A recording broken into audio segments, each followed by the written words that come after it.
मारूफ अदाकारा मोटरसाइकिल हादसे के 10 रोज बाद इंतकाल कर गई हैं।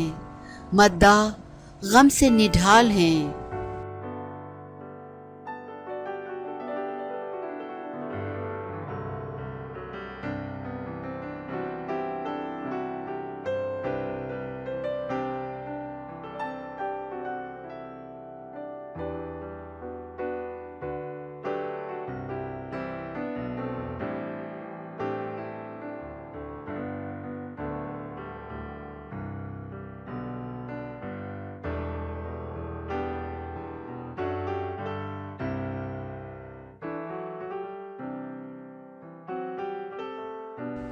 हॉलीवुड की मशहूर फिल्म गॉन गर्ल की सीनियर अदाकारा लीसा बेंस 10 रोज जिंदगी और मौत की कश्मकश में रहने के बाद चल बसी।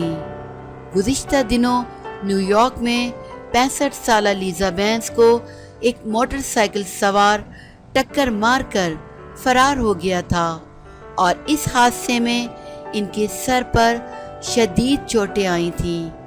अदाकारा को तशवीशनाक हालत में हस्पताल मुंतकिल किया गया था, जहां वो इंतहाई निगहदाश्त वार्ड में ज़ेरे इलाज थी। ताहम अब लीसा बेंस न्यूयॉर्क के मुकामी हस्पताल में दौरान इलाज इंतकाल कर गई हैं। अनजहानी अदाकारा ने मुतादिद स्टेज ड्रामों, टीवी और फिल्मों में अदाकारी के जौहर दिखाए हैं।